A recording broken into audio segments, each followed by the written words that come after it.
All right, we going live with it.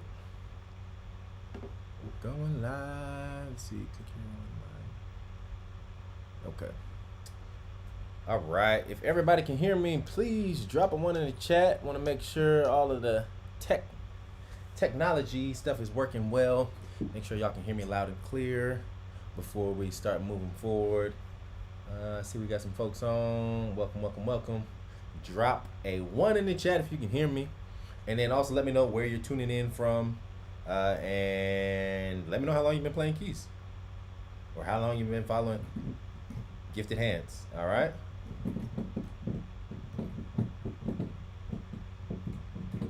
And then can y'all hear the piano? I just want to make sure all of our audio is working well, because we are using a new platform tonight. So I want to make sure y'all can hear me loud and clear. Let's see. How about this?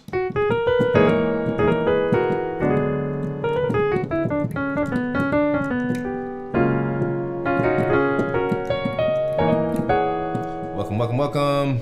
Taking a few minutes.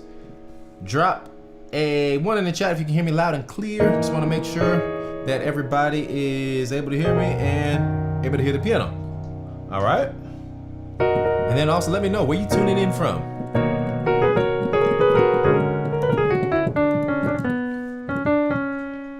Let me know where you tuning in from.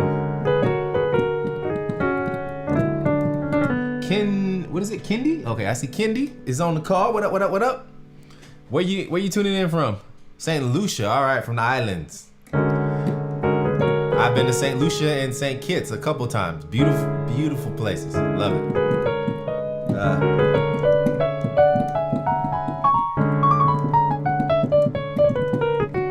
And then we got Lincoln from Grenada. What's going on, Lincoln? All right, so as people are jumping on, and as we're getting started tonight, this is kind of like a twofold thing that we're doing here tonight. So this is a shed session. So what I'm gonna do is I'm gonna take one song that I feel like can help like a large number of musicians, whether you're a beginner, whether you're intermediate, whether you're getting to that advanced stage, and it can help give you some new movements. It can help give you some new scales, some new ways to approach the keys. I'm gonna take one song, I'm gonna break it down tonight, and then I'm gonna take one concept. I guess it's one concept, really two concepts, but kind of combined into one. And we're going to talk about that concept as well. And it is definitely going to help you all. It's going to give you something to practice over this next week or this next couple of months, honestly. It's going to give you something that's going to help you improve in your piano skills, okay? So we're going to cover those two things. And then also, the third thing that I want to do tonight is to just do a Q&A. So really, like, I just want to be here. I want to pour into y'all. I want to be a resource for all of you that are on this call. Musicians have poured into me over the years, and I want to be a resource and be able to pour back into all of you. And I'm going to do that tonight by just answering questions. We can chop it up and have conversations. If you want to talk about music theory, songs, whatever, career stuff, production, live, like MDing, song arrangements, whatever it is that you want to talk about, I'm here tonight to just answer questions. We're going to be on for maybe an hour, depending on how many people show up, depending on how interactive y'all are. We might be here longer, all right? But I got it scheduled for about an hour, so we'll see how it goes, okay? And then if you see me looking over here to my right, I have just a reference monitor. I got the chat box pulled up so I can see what everybody's saying, okay? Let's see, Tron. Is that your real name, Tron? Like the movie? Okay. Tron said, I'm trying to get good. I'm supposed to start playing for my church and don't know much. Please help. All right. So we'll talk about that tonight too, Tron. I definitely can kind of give you some first steps moving forward. And we'll go from there. Innocent, what's going on, man? Everybody, if you're just jumping on, welcome to you. Welcome to the first, hopefully, of many Gifted Hands Shed sessions. Welcome, welcome, welcome. Tonight, we are going to be covering a wide variety of topics, but if you're just getting on, please drop your name in the chat and where you're from, where you're tuning in from. And then if you have any questions as well, drop those in the chat, okay? So let's see. Lincoln said, "Hey brother, I look at OCBF services. I see you play there only once. I need to hear more of you there." Oh yeah. So for those of you that don't know, I live in Dallas, Texas, in the U.S. In Oak Cliff Bible Fellowship, I've had the pleasure. It used to be Dr. Tony Evans. Now it is Jonathan Evans who is taking over as lead pastor. But I've had the opportunity and privilege of playing there many times. I have a friend, Erskine Hawkins, who is the music director there. He's allowed me to just fill in on organ, on mains for conferences and events. So yes, it's always great getting to go to OCBF and play and help out there. Eric Cunningham said from Memphis, "What's going on? Memphis in the building." We got Keys from New York. What's going on, Keys? Sonia from LA. Hey, my Cali fam. I'm a Cali kid, born and raised in Sacramento. So California always has a special place in my heart. Dream Weaver from Dublin, Ireland. Okay, all right. Cool. Hey, well, we're 7 minutes in, so there's 25 people on that I see right now. So welcome to everybody. We're gonna get started. I'm gonna start off by just answering the few questions that I see in the chat box. I'll spend maybe about 5 or 10 minutes answering some questions, and then I will jump into the song that I have for a breakdown tonight. We'll start there. We'll go into the song. I'll break that down, answer questions as we go. Then from there, I'll jump into the theory breakdown that I have for y'all tonight. And we'll talk about that for a little bit. And then we'll end off answering some more questions. All right. So just to make sure, I want to make sure y'all can hear this piano nice and clear, right?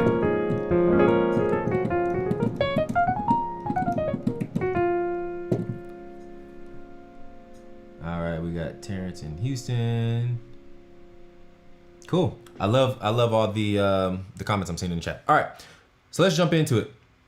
So I'm going to start off with Tron Singleton. He asks, "I'm trying to get good. I'm supposed to start playing for my church and I don't know much. Please help." All right.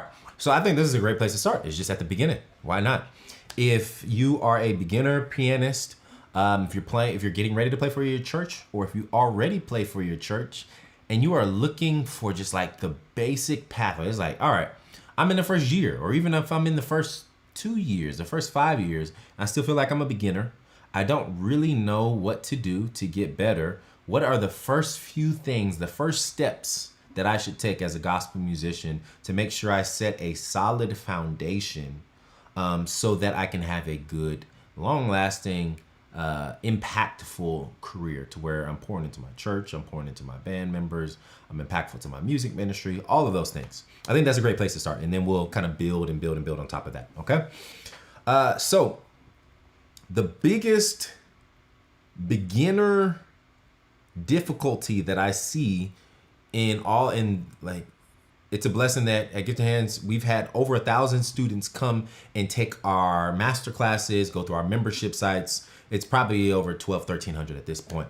But the biggest issue that I've seen after helping thousands of musicians learn how to play gospel piano is going to be, drum roll, playing in all 12 keys. It's probably the number one issue, right? It's getting comfortable with playing in all 12 keys. Surprise. No surprise, actually. And so I would start off there. The very first thing that you want to do, any musician that's going to play gospel music, the first thing you want to do, Tron specifically, is just get comfortable with your major scales in all 12 keys. So let's see if this is going to work. Boom. All right. And then let me switch this up. Cool. All right. So yeah, the very first thing that you want to do is to learn all 12 major scales. All right. But not only do you want to learn the major scales, there's something called diatonic chords that goes along with the major scales. And so that is every single note. So all your major scales have 7 notes, right? 1, 2, 3, 4, 5, 6, 7. And for those of you that are more advanced, I'm not going to spend much time here, but I just want to touch on this real briefly, okay? So every major scale has 7 notes. You got your 1, 2, 3, 4, 5, 6, 7, 1. So every single note of the scale has a chord that corresponds with the note. All right. So the first thing that I would do is learn all your major scales, learn the diatonic chords that go with each major scale. And then after that, learn songs. Learn as many songs as possible. This really applies to all skill levels, but I think like when it's great to learn theory, it's great to build your technique, but we as musicians are learning, we're learning to play an instrument to be able to play songs, right? We're not learning instruments to play exercises or to know I can play a 2, 5, 1, like in any key. Like that's not what it's about. It's about playing songs. It's about communicating a message on our instrument, right? And so the best way that we communicate a message is through songs. And so at a beginner level, I would suggest learning the basics, which is your scales and your diatonic chords, and then learning songs. Find whatever you hear that you like on the radio, on Spotify, on Pandora, Apple Music, whatever it is, and just learn. Like put on a random song and figure it out, or sign up. This is a shameless plug. I'm gonna plug our resources in because they work. Sign up for something like Gospel Keys University, which is our platform that helps gospel musicians grow, right? And you'll have 100, 200 plus song breakdowns. Log into something like Gospel Keys University. Learn one song at a time, and that's going to help you learn progressions. It's going to help you understand theory more. It's going to help you learn licks, runs, feels, all the things. But yeah, major scales, diatonic chords, and then songs. If you do those 3 things, essentially, that can take you through your first year to 2 years, couple of years, before you really need to worry about anything else. Because you're gonna learn so much when you're continuously learning songs. And something I'm gonna include in songs is hymns as well. Hymns are great to learn. Hymns and like congregational songs as well. Stuff that you're gonna end up playing in church. Learn those as well. So jazz music has what we call standards. Gospel, we have hymns and congregational tunes and congregational songs. So to what standards are to jazz, I feel like hymns and congregational songs are that for gospel. So start there. It would be my answer to that, okay? So that's my answer for you, Tron Singleton. I hope that helps. Cool. All right, let's see what else we got. Hey, brother. All right, I already read that one. Memphis, New York, Los Angeles, Dublin, Ireland. We got Houston, Texas in the building. Let's see. Innocent said he has a question. So go ahead and drop that in the chat as well, Innocent. I'll get to that as soon as I see your question. Let's see. Maestro 601. Talk about how to play more musical and how to elevate from just holding chords down until the next chord. All right, that's a good one. We'll jump into that. What's your opinion on learning the same song on all 12 keys? So we got Tammy from Memphis as well. Chording up and down the scale on all 12 keys. What's a reasonable time to learn? Okay, cool. So we got some good questions here. All right, so I'm gonna address Maestro 601's question. Talk about how to play more musical and to elevate from just holding chords down until the next chord, okay?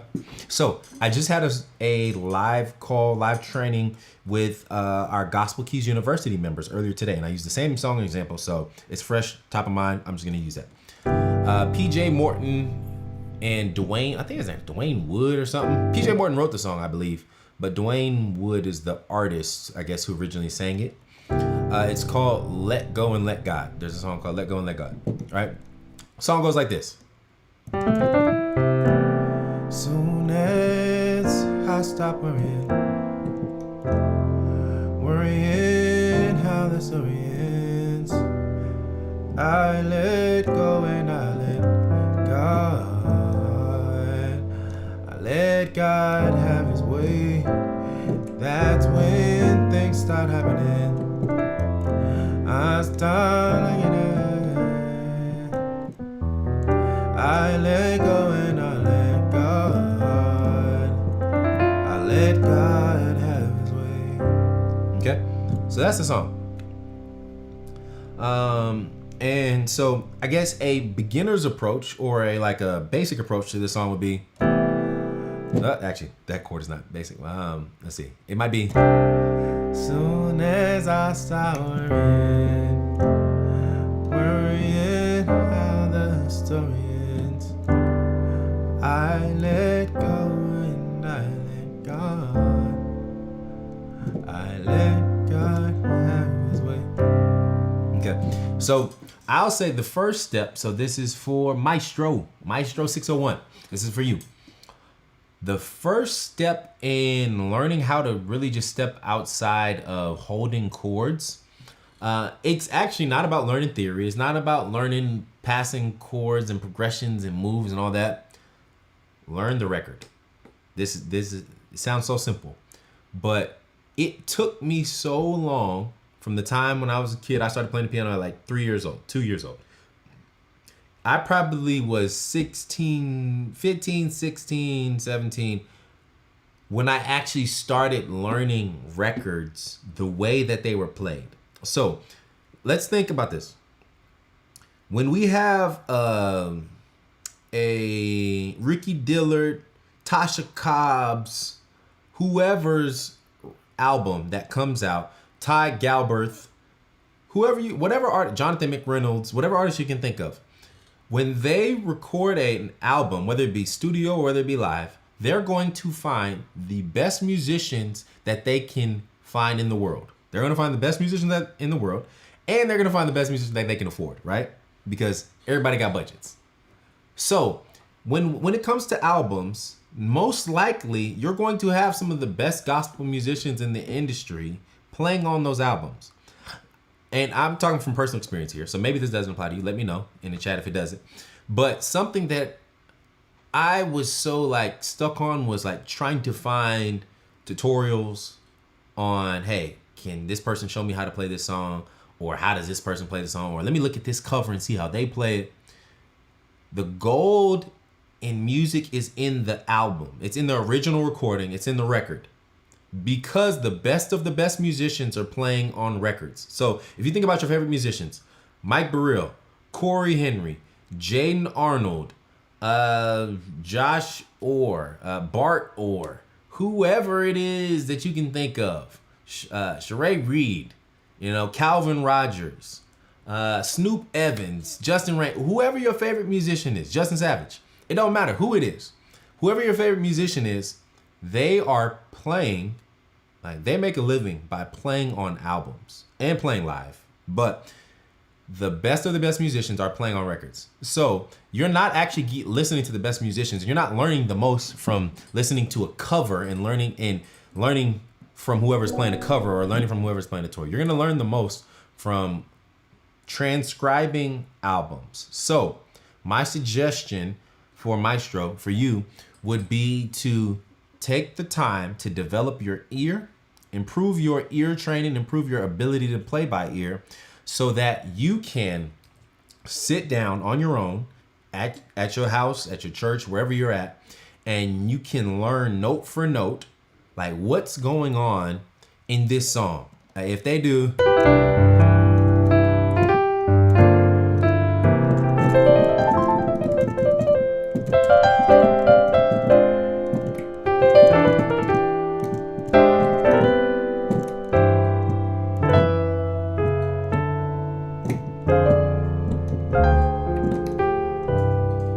If you hear that on an album, you want to sit down, and even if it takes 2 hours to learn that, like whatever 8 bars that I just played, if it takes 2 hours to learn that 8 bars, it will benefit you so much by just sitting down and learning whatever's happening on the record. So don't try to listen to the cover. Don't try to listen to the tutorial. If you're able to, if your ear is trained enough, I would say always reference the record. If not, then find resources where people are getting very close to the record. So like another shameful plug here at Gifted Hands, we are bringing in actual educators and musicians who are making records. So like some of the last few musicians that we've had on our platform who are teaching inside of Gospel Keys University is Caleb McCampbell, who's transformation, worship, music director, produced a bunch of their stuff. and then Vaughn, V. Keys, Henry. They've produced tons and tons of records. So you're learning like directly from them. So you're gonna learn what exactly was played on a record or the mindset behind it, right? But you wanna find, there's other resources, well, we're not the only ones. There's other platforms, there's other resources that are teaching you what was played on the record or something similar to it. So try to find someone who's teaching close enough to what's on the record until your ears are trained up enough to be able to hear note for note or like close to what's going on the record. And that's gonna be super beneficial. So learning records would be my first thing. And then learning theory, of course, yeah, like learning theory alongside of that is always a benefit and a supplement to learning songs, but like it always starts with the record. It always starts with the original song.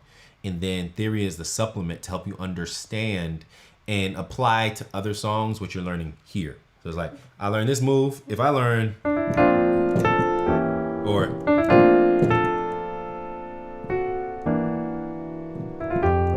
if you learn,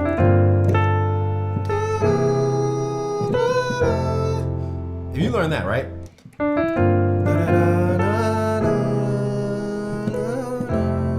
If you learn to move like that, and you know, all right, we're in the key of C major, and that was just a 2, 5, sharp 5 specifically.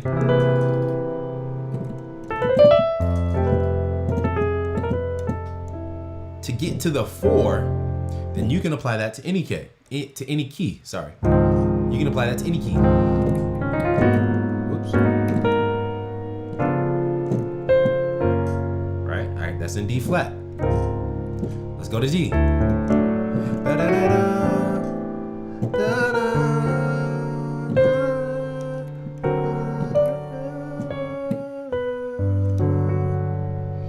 We can apply it to all 12 keys. So learning the theory is supplemental to that. All right, hopefully that helps.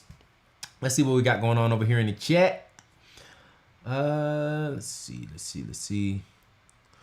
Dreamweaver said, what's your opinion on learning the same songs in all 12 keys, or should we be learning different songs on different keys? I would say it's more beneficial.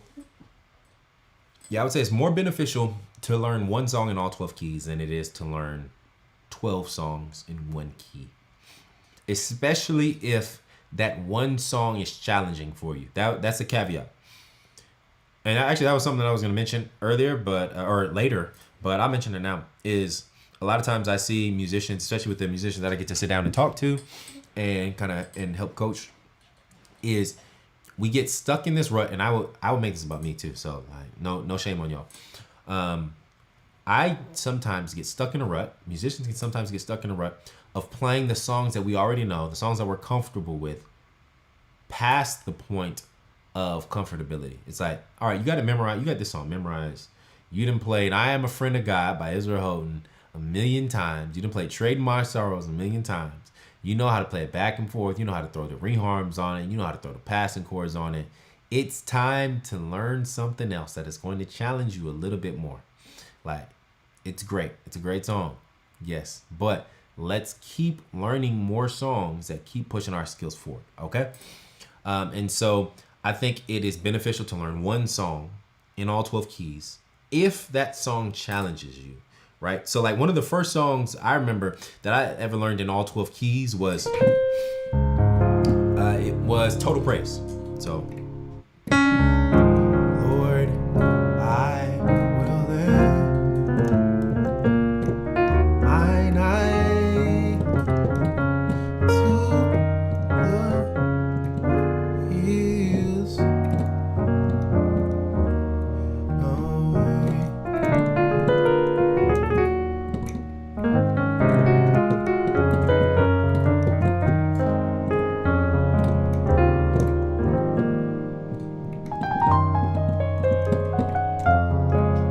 So like I was learning all this, and now granted that stuff is not in the original recording, but like when I was learning Total Praise in all 12 keys, there was some like passing moves and different things that I was working on and like learning and trying to incorporate into my playing, that was like the perfect song to apply it to. Now granted, I probably wouldn't even play Total Praise that busy if I'm accompanying a singer, but if I'm at home shedding and practicing, I want to practice all the things that I'm learning and incorporate, right? So like Total Praise to me was one of those songs back in the day where it's like, okay, this is a great opportunity to learn chords that I'm not super comfortable with. I can add in some passing progressions and moves that I don't completely have mastered yet. And it was just one of those songs where it's like, if I learn this song in all 12 keys and if I incorporate all these different moves that I'm practicing, like Lord, or I could do I will lift. Like all that. I was practicing all that at the time. Mine eyes to the hills. Knowing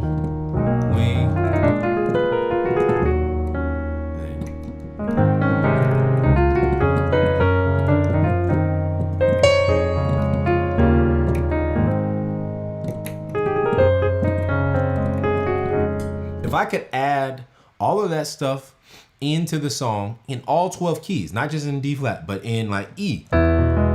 So, Lord, I will lift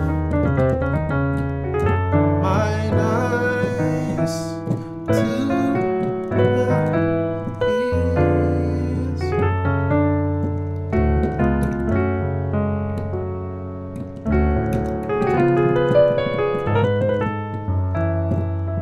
Right? If I can add all that stuff into all 12 keys, then I knew I'm going to be stretched and I'm going to grow as a musician. All right. Like my skills are going to improve because this is stuff like these are movements that I want to be able to play in any song at any tempo in all 12 keys. So I definitely think it is better to answer your question, Dreamweaver.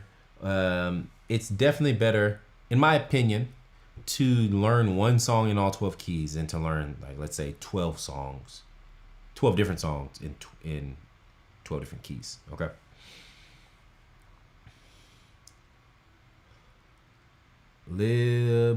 What is that? Lib in TV. Lib Texas said I can play in all 12 keys with my eyes closed. Hey, keep going in, man. You killing. If you can play in all 12 keys with your eyes closed, you must be pretty solid. All right. Chording up and down. I'm gonna keep going down with these questions. Sorry, Dreamweaver. You said what's the name of that song? Total Praise is the one that I was playing. Total Praise was the one I was just playing. The other song that I was playing was Let Go and Let God was the name of that song. So and that's by, I think PJ Morton has a version, and then I think his name is Dwayne Wood has a version. Soon as I stop worrying. Okay. All right. Chording up and down the scale in all 12 keys. What's a reasonable time to learn that? Clutch 236. Chording up and down the scale in all 12 keys. Honestly, you can do it in 2 weeks. So when I'm talking about this diatonic stuff, 1, 2, 3, 4, 5, 6, 7, 1. I'm gonna play it through all 12 keys right now. Let's see. 1, 2, 3, 4, 5, 6, 7, 1. 3, 2, 1. Let's go up. 1, 2, 3, 4, 5, 6, 7, 1, 7, 6, 5, 4, 3, 2, 1. Let's go up. E flat. 1, 2, 3, 4, 5, 6, 7, 1.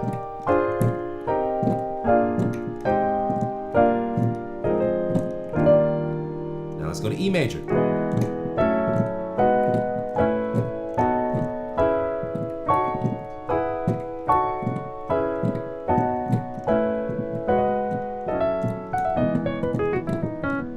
All right, 1, 2, 3, 4, 5. We're almost halfway there. 1, 2, 3, 4, 5, 6, 7, 1.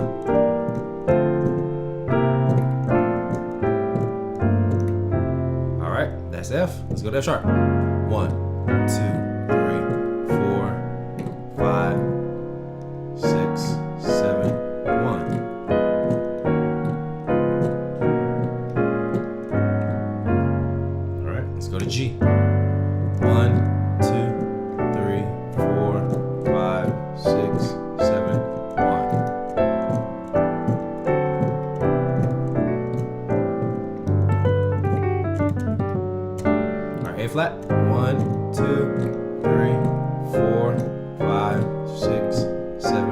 1, 7, 6, 5, 4, 3, 2.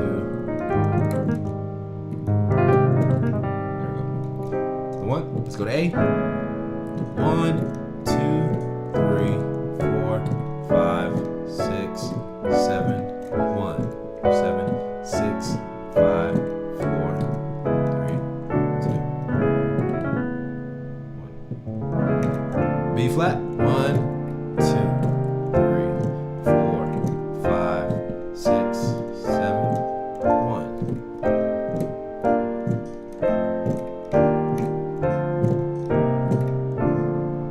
All right, and then the last key,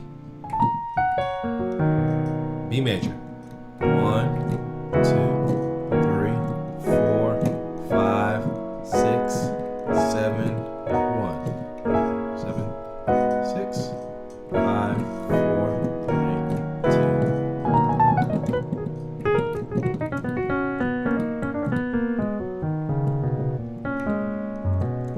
All right, so that is all 12 keys of our diatonic chords. That's the basic 7 chords in each major scale. So if anybody, like if you are practicing every single day and you're spending at least a few hours a day, I believe anybody could get through that in 2 weeks, 2 to 3 weeks. But most of the time, what I've seen is that we're practicing an hour a day, 30 minutes a day, a couple of days a week. We skip Tuesday and Wednesday, you know, playing video games, watching TV, and then we come back Wednesday, or we come back Thursday, practice for an hour, skip Friday, go out Saturday, come back Sunday, shed a little bit before church, go to church, play your songs, come back home, maybe practice a little bit more. And so it's like, if you're only practicing 2 or 3 days a week, then yeah, you're not gonna be able to knock this out soon. It's gonna take months and months and months. But I think if you're dedicated to learning these things, really, I feel like this is anything. When you dedicate yourself to like making this the primary focus, making your skill set, or wanting to improve your skill set, having that be the primary focus, then you can see major growth in a very short amount of time, okay? So that is for, what was that? Clutch, I think. Yeah, clutch 236. All right, so if anybody, we were talking about the diatonic chords, we're talking about learning those in all 12 keys. If you're wondering how long, set a goal. Like, even if you don't think you could do it, set a goal for like, hey, I'm gonna try to knock these out in the next 2 weeks, 3 weeks.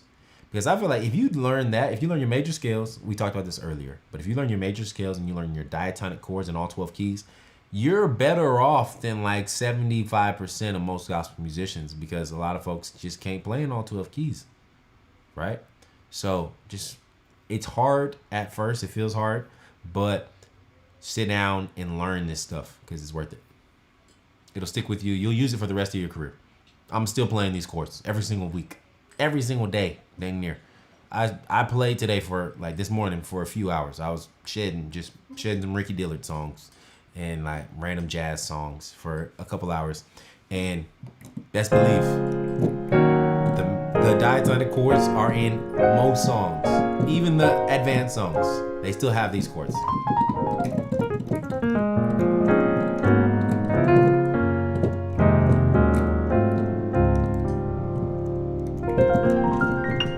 Okay. All right, let's see what else we got here.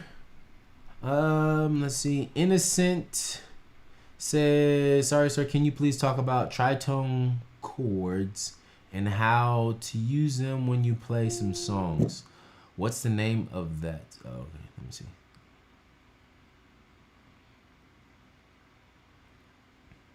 Oh, okay. All right, so just real quick, clarity for clutch. For extended chords. So thank you for adding clarity to that. I hope that applied to more beginners. Clearly you're farther ahead. So when it comes to like extended chords and stuff, so if we're talking about more, let's say same diatonic chords going through all 12.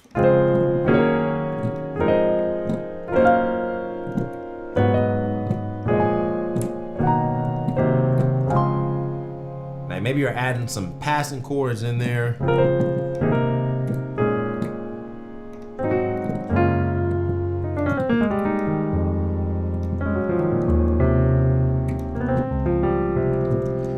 And like you're wanting to add extensions, you're wanting to add alterations in there at this point. And actually, even we have an exercise built off of still the same diatonic chords. This is in Gospel Keys University for those of you who are interested. But it's built off of this diatonic exercise, but it adds more chords in. So it'll be like 1, 2. Sorry, 1, pass to the 2, pass to the 3, 4.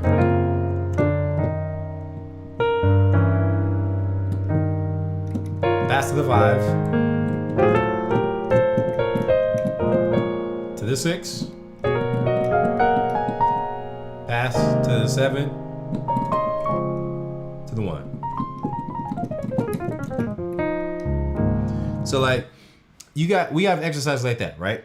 Built into Gospel Keys University for all of our students.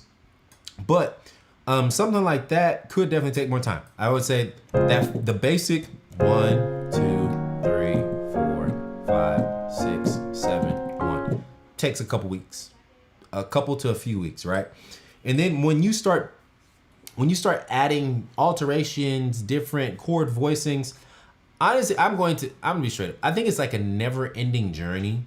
I think you can get comfortable with still like whatever chord voicings you have in your vocabulary in a month or so, maybe 2 months. But I think every single time that I learn a new chord, a new voicing, a new extension alteration, or whatever it may be, anytime I learn something new, I can add it to this diatonic exercise, or I can add it to my cycle of fifths exercise, which is another exercise that we teach in the university, Gospel Keys University. And so that is this. I don't know why I'm playing in D flat, but probably because I love gospel and we play in D flat. But I'm gonna go back to C. All right, so I played in C, yeah. So we got the diatonic exercise, which is what we talked about already, which is your 1 through your 7 chords, right? 1, 2, 3, 4, 5, 6, 7, 7, 6, 5, 4, 3, 2, 1. Going up and down the scale, playing each chord. There's a different exercise that I also wholeheartedly believe every gospel musician should learn, which is called the cycle of fifths. And if you've heard Never Would Have Made It or by Marvin Sapp, Best in Me by Marvin Sapp, like literally this song is this exercise. Or Autumn Leaves, one of the most popular jazz songs of all time, is this exercise, okay? And so it goes like this. 2, 5, I'm in the key of C major. 1, 4, 7, 3, 6. And we're gonna turn it around. Same thing. 2, 5, 1, 4, 7, 3, 6. Okay? So that's exercise. 2, 5, 1, 4, 7, 3, 6. All right? And so I use this as a great exercise. Like anytime, once again, I'm adding a new chord, I'm trying to some new voicing or something. So let's say, I don't know, I want to practice rootless chord voicings. I already know the basics. 2, 5, 1, 4, 7, 3, 6. That'd be the basic way, right? I already know that stuff. You're comfortable with that. So we're trying to move on to the next step. Maybe I want to practice rootless chord voicing. So here's my rootless 2. Here's my rootless 5. Here's my rootless 1. Here's my rootless 4, or something like that. And then here's my 7.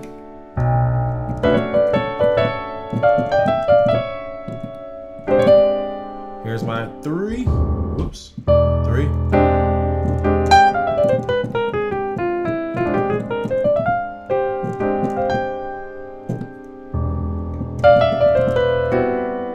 Here's my 6. This is, you're like, what? This don't even look like a, this is an A minor chord right here. This don't look nothing like an A minor chord, but that's it, A minor chord, okay? And so like I can use an exercise like this to really practice anything in my vocabulary, I feel like, even scales. So,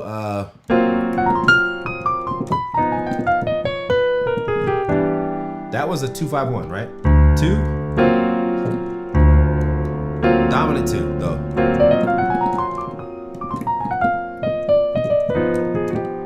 To the 5. To the 1.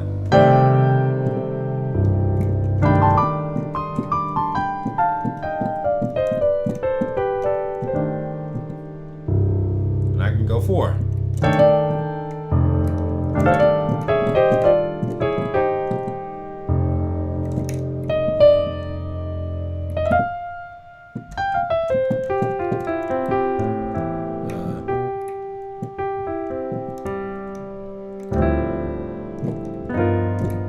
But yeah, all that to say, you can practice like with an exercise like this, because I went off somewhere.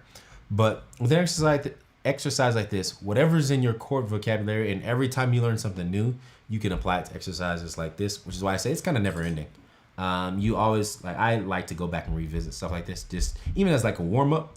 A lot of times if I'm sitting down at the piano and I'm trying to figure out, all right, what am I starting with today? It may not be like just directly let me transcribe a song or let me look at some sheet music or whatever it may be. It's like, no, let me just play and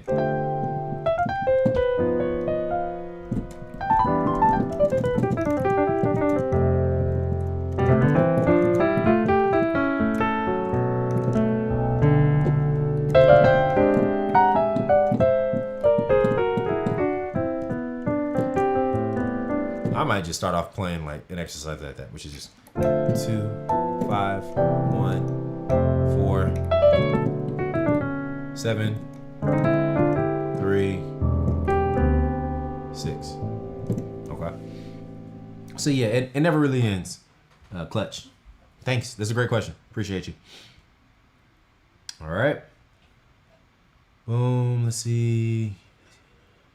All right. So honestly, we might. The way it's looking right now, we might not get to the teaching part. We might just be answering questions all night, which I'm completely fine with, completely okay with. I love getting to talk with y'all. I wish, honestly, some of y'all could just jump on the live call and actually join on video. So that's something I might have to look at in the future.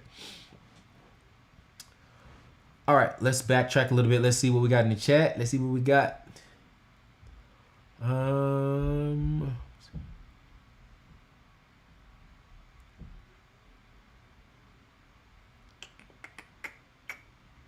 Bear with me, all. Just looking through here to see what everybody's talking about. All right, we got the musical question. We answered the song about playing in all 12 keys. Let's see. Okay, so we'll go to Innocent's question.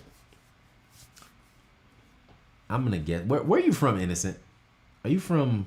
I'm gonna take a wild guess. Are you from Ghana, or are you from Nigeria? Sorry, sir. Can you please talk about tritone chords and how to use them when you play songs? Okay, cool. So tritones. Got you. All right, tritone chords. Let's talk about it. I think this is something good for everybody. This is an essential in the gospel musician's arsenal.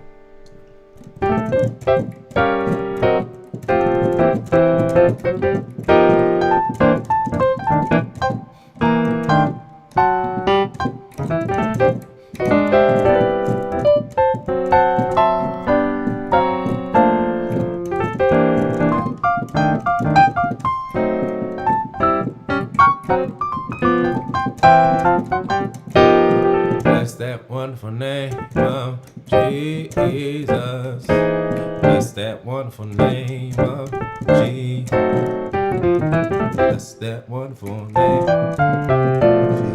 Jesus.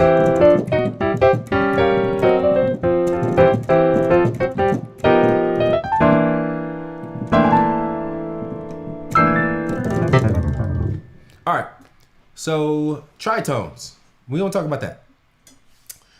Tritones are essential for gospel musicians. Why? Just because gospel is so closely related to jazz and so closely related to blues.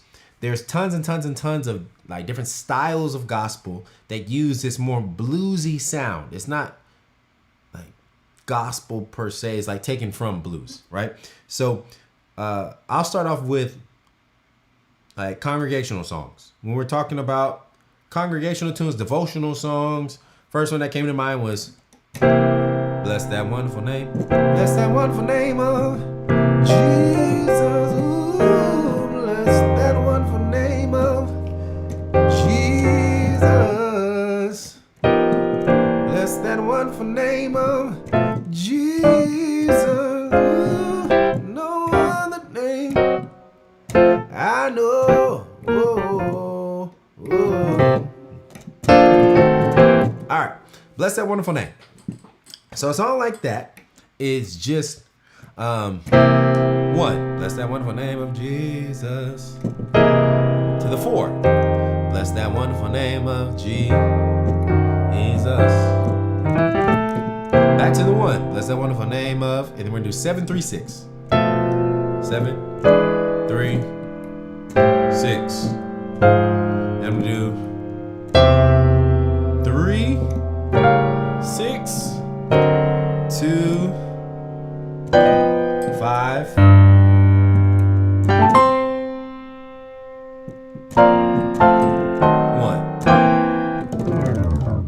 Or just 1. I'm having fun here. All right. So a song like that, we got those changes, right? And so most of the chords in that song, like in a song like that, are blues, or I should say are dominant. Okay, so the 1, we're in C. I'm playing it in C, but it's more of a bluesy mode, which is pulled from harmony lesson. It's pulled from like a mixolydian scale, which is very simple. Sounds complicated, but it's just your major scale. But take the 7 instead of a regular 7, flat it, which aligns with the dominant chord, right? So mixolydian, just think dominant. When you hear mixolydian, you think dominant, okay? Dominant chord, it aligns. 1, 2, 3, 4, 5, 6, flat 7, or dominant 7, 1. Cool. So we got the 1, which is dominant. Bless that wonderful name of Jesus. To the 4. Bless that wonderful name of Jesus. Up to the, back to the 1, essentially, or 1 over 5. Back to the 1. Bless that wonderful name of 7, 3, 6. Now I'll do 1 over 5. 1 over 5. 6 dominant. 2 dominant. Or I'll do 5 dominant. 1 dominant. Okay. So I'm playing this because most of the chords in that example are dominant, right?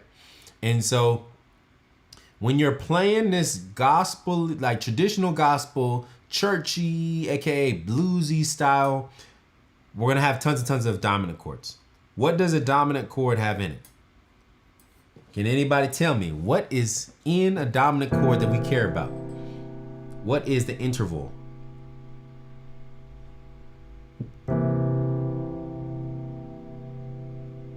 Anybody, can y'all tell me what's the interval in this dominant chord that we care about? The 3rd and the flat 7. Oh, well, the chord readout gave it away.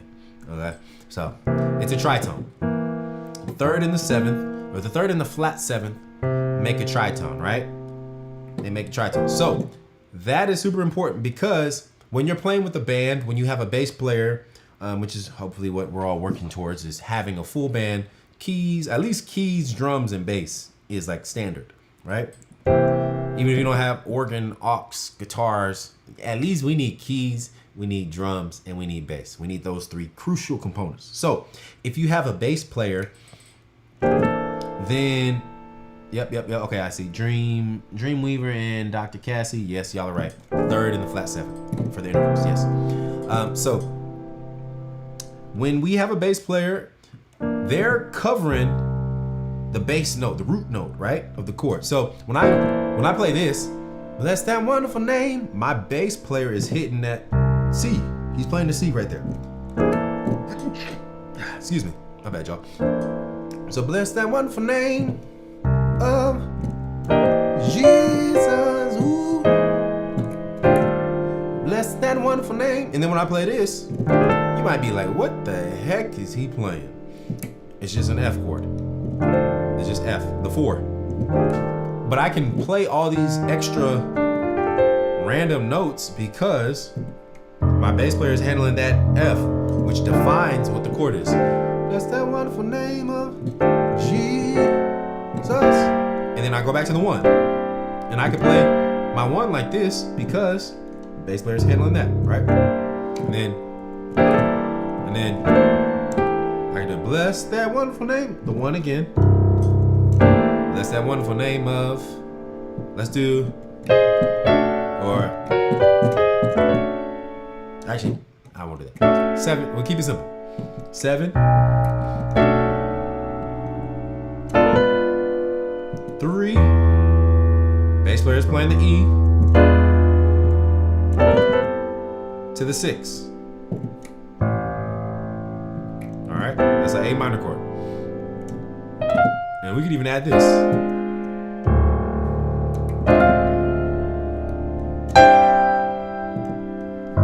One over 5. No other. Chord readout says G half diminished, but this is really the 6.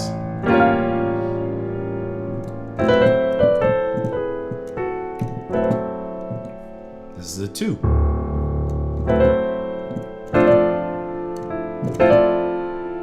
The 5. And then the 1. But I'm gonna walk from the 6. 6 dominant. 7 flat 7. 7. 1. Okay. So all of those are dominant chords. We got a bass player handling the bass notes. So the tritone comes in because every single dominant chord that we play has a 3rd and a flat 7, right? The tritone. Every single dominant chord. Some other chords that also have tritones that I'll mention here would be a half diminished chord. So if you ever play a half diminished chord, the root, the 1, and the flat 5 actually also make a tritone, which is why this sounds like it needs to go somewhere. Right?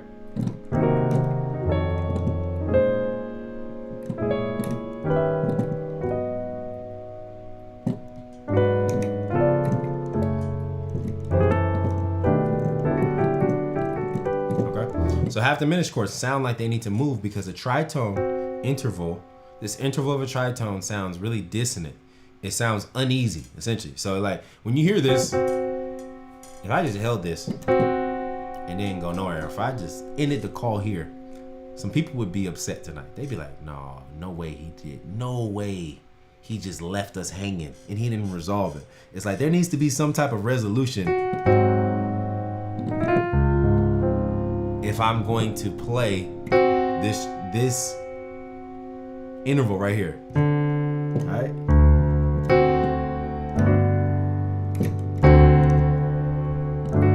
There needs to be some type of resolution because this is dissonant or it's tense. It tightens you up and you need to hear some type of resolution. Okay? So back to our song, Bless That Wonderful Name. When we are playing dominant chords, a hack for your left hand, for anybody trying to play rootless chords, rootless voicings, things like that, is to just play, if you have a dominant chord, automatically think, I can just play the tritone in my left hand. Okay? So, bless that wonderful name of Jesus. And then when I go to F, bless that wonderful name, I'm going to play the tritone. Bless that wonderful, which is the 3rd and the flat 7th. Bless that wonderful name of Jesus. Right? Let's do it again. Bless that wonderful name of, and then Jesus.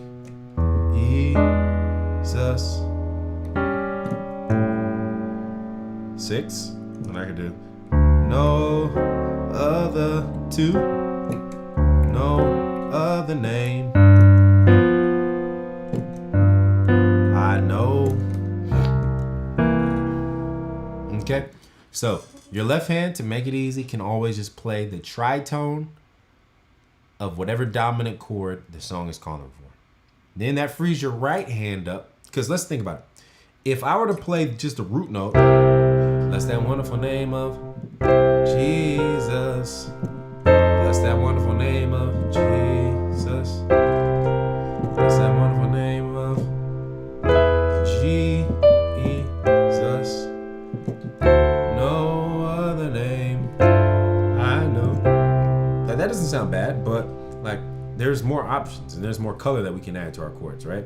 So when I start playing the tritones, my right hand is freed up to add more color. So I can do, bless that wonderful name of. Oh, that's just.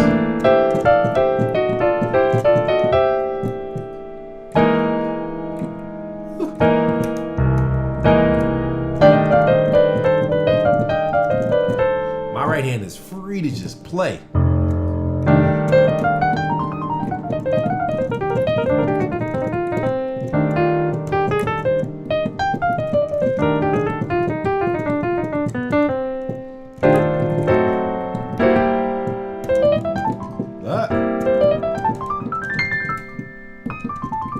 Right? My right hand is free to just accent and color the basic chord that my left hand is covering. That's that wonderful name of G. This is the 3.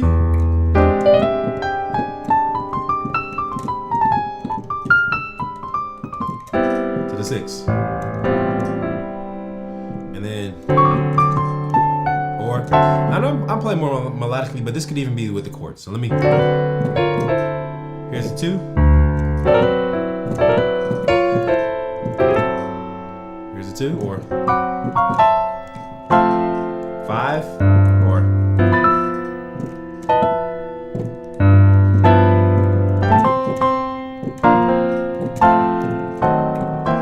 okay, to the 1. Or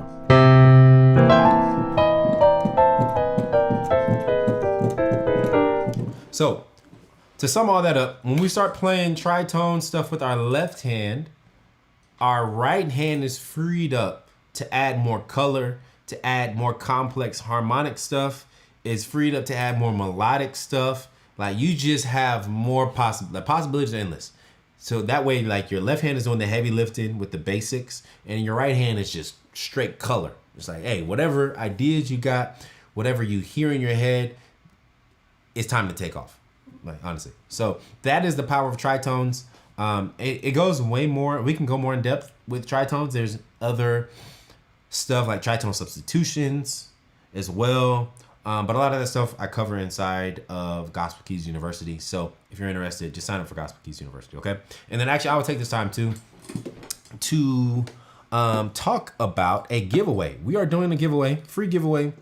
So for everybody that is on the call and everybody that's not on the call even, if you are interested in getting a free membership to Gospel Keys University, which is $9.97 for the year, but you get access to theory lessons, technique exercises.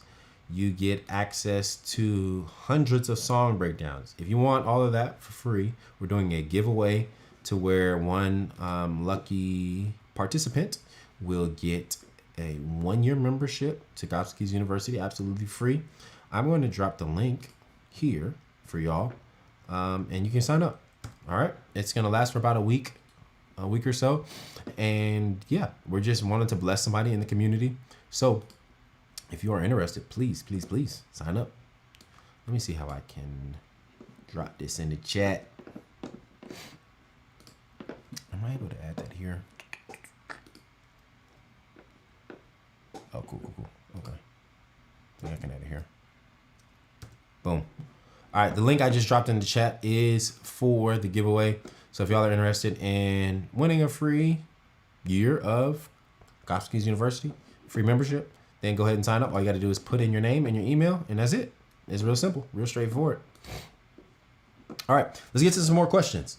It is, wow, it's been an hour already. Time flies by when you're having fun. Let's see.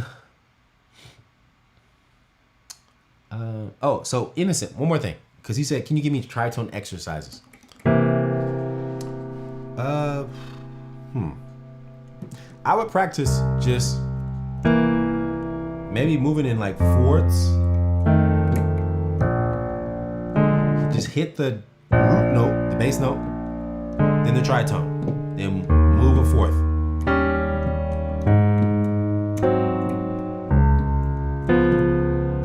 Just get comfortable with that.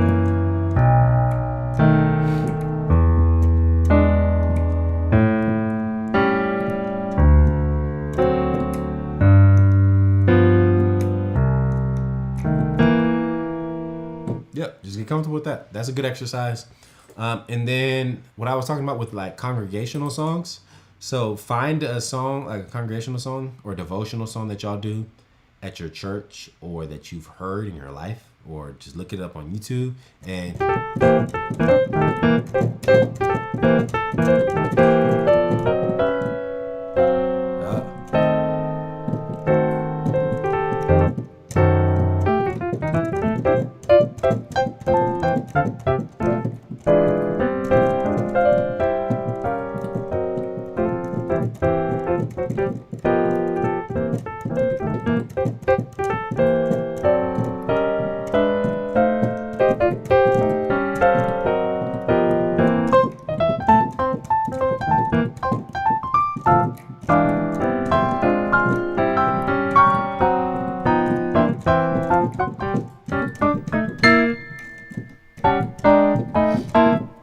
I would find like a devotional song or a congregational song and just practice left hand playing the chords, like the basic chord changes. Bless that wonderful name of, just with tritones though. Jesus. Bless. And the good thing about tritones is too, because they're so like dissonant, it's easy. You can just move. You can move up chromatically into the tritone. So this is the 4, the tritone for F. So I can move chromatically. Bless that wonderful name of Jesus. Back to C. But yeah, practice playing songs. Just using that tritone. Left hand only. Just the way you got to get comfortable with it, okay? All right. Boom. Let's see what else we got. Dreamweaver said, are there any popular jazz or gospel songs to learn rootless voicings? I'm playing with the basses now and trying to stay out of their way. Yo, yeah. Bass players will be mad at you if you stepping on their toes with the chords. Honestly, no. I don't really have any particular songs in mind. I think any song you can practice playing rootless voicings. It doesn't really matter. It's just about being intentional. Like you literally just got to make up in your mind.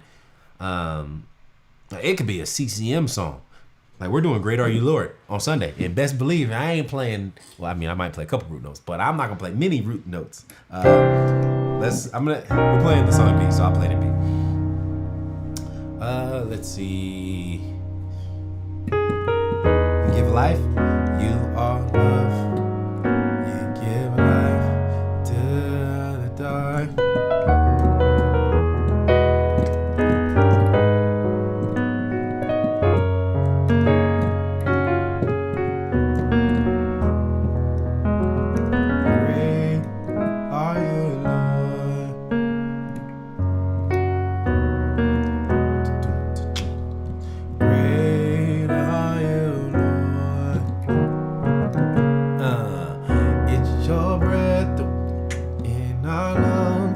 That's the song. Great Are You, Lord.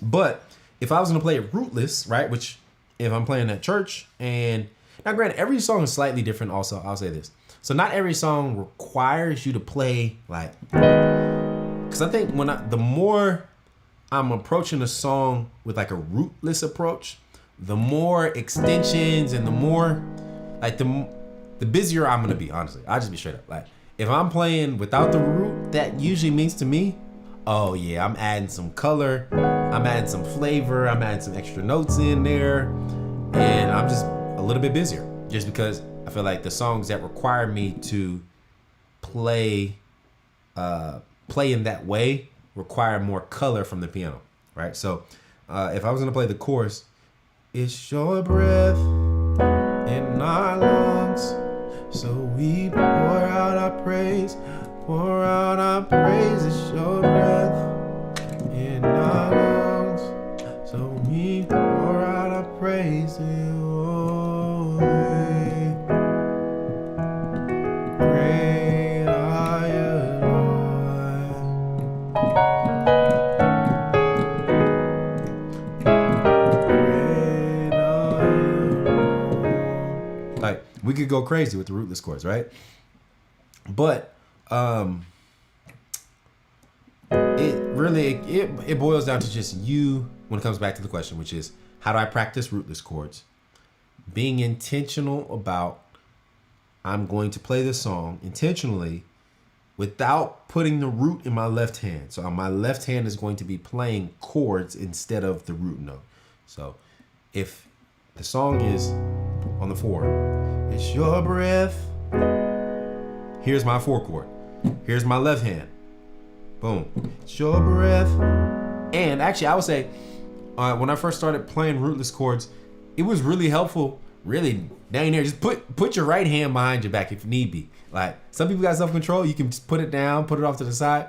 But if you need to, take your right hand, put it behind your back and say, I'm only gonna play with my left hand.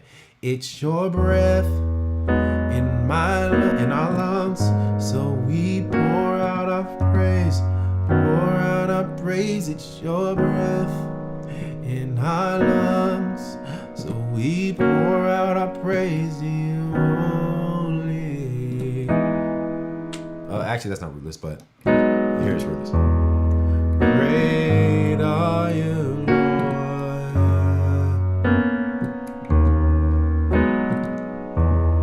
Great are you, Lord.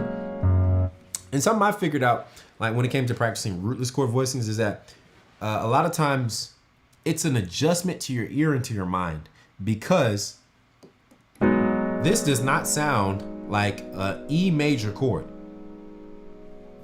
right?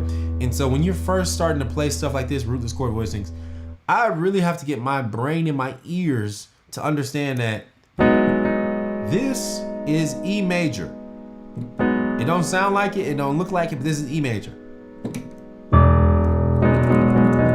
And so a lot of times, like for me personally, I had to just stop, slow down, and get comfortable with single chords, like one chord at a time. Great.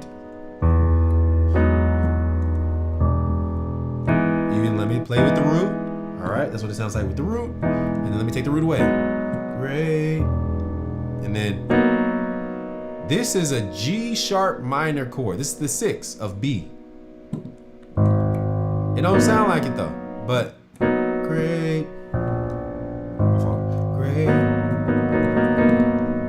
And even maybe doing some inversions. Here's a 6. Here's a 6. Use that G sharp minor chord. Here's that G sharp minor chord. Here's that G sharp minor. All right. But it's just like taking it chord by chord, taking your time and really just getting comfortable with, okay, this is what the rootless sound is like, and just getting familiar with that. Because when you're practicing, a lot of times when you're practicing on your own, you're not going to have a bass player. So you either have to play the bass note yourself, or you just really got to be comfortable with, this is a G sharp chord, G sharp minor, but there's no G sharp in the chord at all. I'm not playing a G sharp. So I got to be comfortable with hearing this and understanding that this is a 6 of B. Here's my bass note. and that takes some time to adjust to. So any song is good to practice rootless chords too. Jazz songs also really help. That was something that was, I think, transformational for me, was learning jazz standards, just because it's easier to, like, you can find backing tracks. There's apps out here. There's iReal Pro. There's other apps that you can download and you can play along with, like, a bass player, whatever it is. But you can play along with the bass player while you're practicing songs, especially in those rootless chord voicings. That's another hack that you can use, is learn jazz tunes, learn jazz standards, find backing tracks or play along tracks and use those. Okay? Cool. Are any popular jazz gospel songs on the rootless voicings? All right, we got that. William from Oakland. Hey, the Bay. William Bishop. What's going on, William? The Bay's in the building. All right, let's see. Dreamweaver from Burundi. Okay, cool. Innocent. Africa's in the building. 3, 7. All right, cool. Seems like we hit most of the questions. All right, well, we're an hour and 10 minutes in. I did have something to teach, but it's definitely going to take like another hour. And so, yep, Sonia just asked. I did have something to teach, but it's going to take probably another 45 minutes to an hour. And I am not going to hold y'all up for another whole hour. So what I'm going to do is I will schedule another call for next week. I'll schedule another live for next week. I'll go over what we're going to teach tonight, next week instead, and we'll do it that way. But tonight, the plan was to do Q&A, which we did. Check. We got that knocked out. Great. Tons and tons of questions. I hope were answered. I hope y'all feel like y'all got some extra information to take home, to practice, to use this week. And then, so that was one part of the plan. And then the other two parts was to break down a song. I had a song that I was going to break down live, which I will do next week now, that I feel like can be really beneficial. It can give y'all something new to learn, give y'all some new chords, a new progression, some new theory stuff that you can take home and think about and study. But I was going to break down a song here live, and then we were going to talk about two parts of a theory topic as well that could be really beneficial for musicians.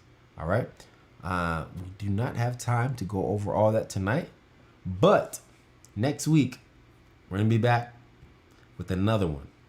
All right. I'm going to get back with another one.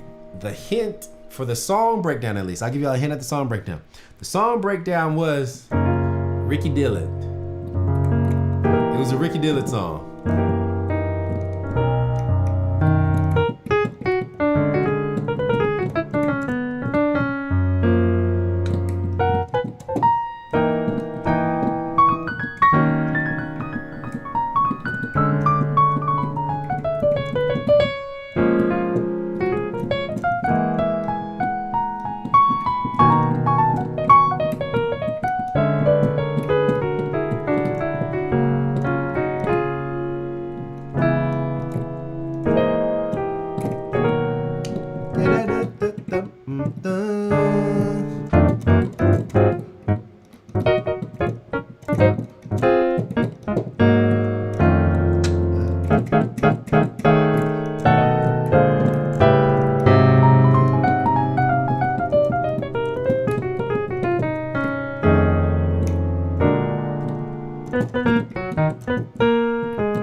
Part of the song, but yeah, well, like I said, we'll jump on another call next week. If anybody has any more questions, I'll take maybe a couple more questions before we call it a night. Whoops. Let's see. Clutch 236 said, shouldn't players get used to moving chords, vamping on one scale degree at a time, not static? Hits motion. So, okay. Shouldn't players get used to moving chords, Vamping on one scale degree at a time, not static hits or whatever motion. I guess I need more clarity to what you mean. Because, I mean, I guess generically I'd say, yeah. You should definitely get used to moving chords. But when you say vamping on one scale, I guess I'm a little confused. Because, and this is for clutch 236.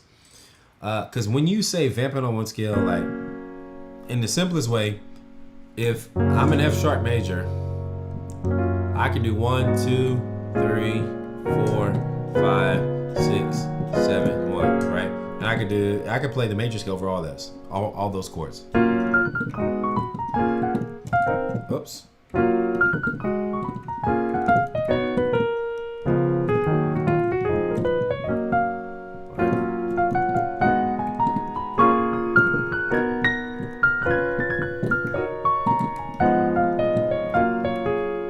So, like, do you mean like that where I'm playing one scale over a bunch of chord changes, or? Excuse me. Excuse me, y'all.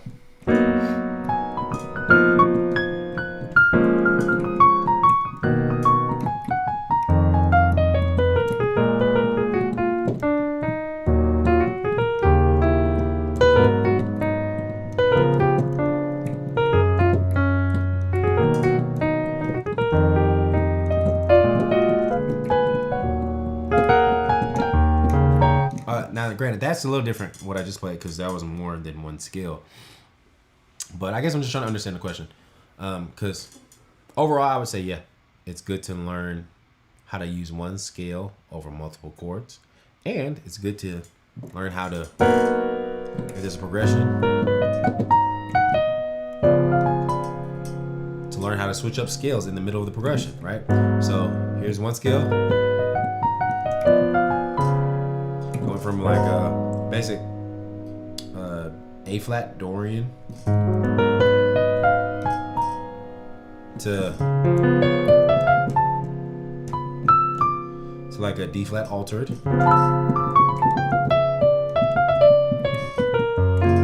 major.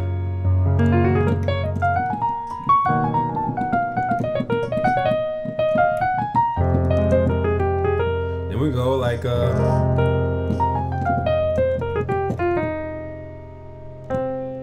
I guess like F pentatonic. Nah, that's not really pentatonic.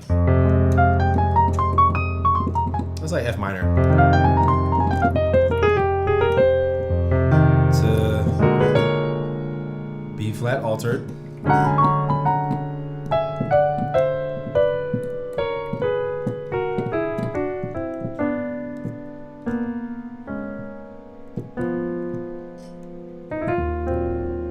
to E flat minor.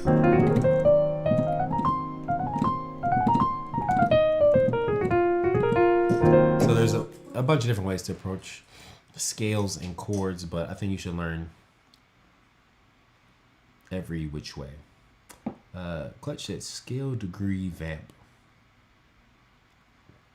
Scale degree vamp? I don't really know what that means. Scale degree vamp. Oh, maybe like.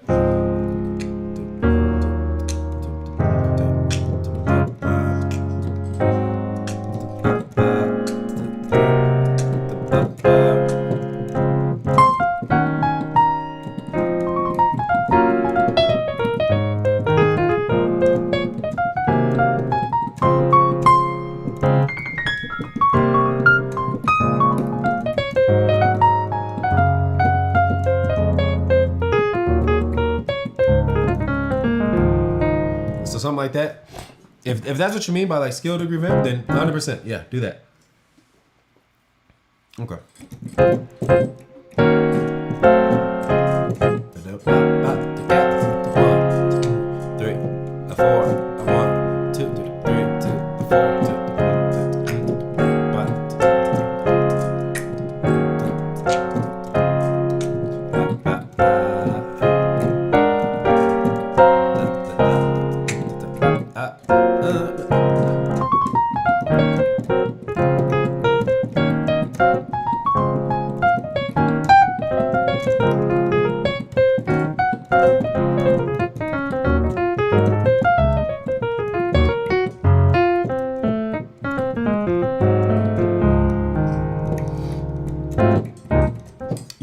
Like, so if we're talking about just vamping a progression, then 100%, that's a great exercise.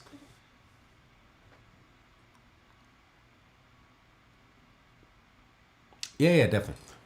Yeah, so I think that's a good thing to practice is vamping on one chord versus like two chords.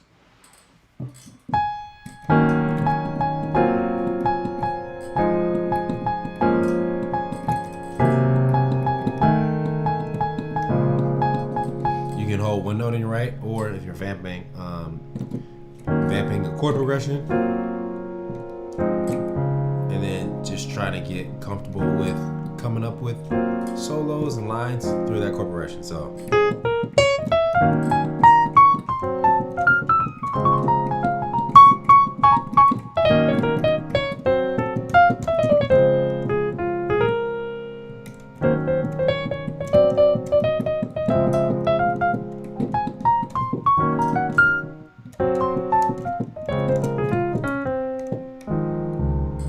Yeah, there's a bunch of different ways that you can practice scales and chords and all that good stuff. So, all right. Well, that's it. It's been almost an hour and a half. I appreciate y'all for coming out. I appreciate y'all for hanging with me. We're going to do another one of these. All right. So if you enjoyed it, please just comment on this video, share the video with a friend, family member, fellow musician, somebody you know who plays the piano, but you like, hey, my boy, hey, my girl, you need to work on your skills a little bit. Just send them this. You don't gotta say nothing. You ain't gotta tell them, but just send them the video. Be like, hey, I think you should listen to this real quick. This might help you a little bit. All right. Send this to a musician in need, please. That's all I'm asking for you tonight. We'll schedule another one for next week. I will 100% start off with the actual teaching, with the notes that I had written down for today, and we'll do a song breakdown. I'm pretty sure it'll be a fairly complex song for most folks. So you learn some new chords, you learn some new progressions, you learn some new scales, and then we'll talk about something that is going to take you some time. You're going to have to sit down for some weeks and be like, dang, I ain't never done this before. This is something new. This is something new under the hand. These are some new progressions. These are some new chords that I've never played before. I'm going to break down something that's definitely going to help you improve your playing. So we'll do that next week, all right? Next Thursday, most likely, is when the next call is going to be. We'll do it a week from now. But up until then, y'all keep practicing, keep playing, keep growing, keep becoming better musicians than you were today, than you were yesterday, all right? I love y'all. I appreciate y'all for showing up and showing out. And I will see y'all in the next one. Peace.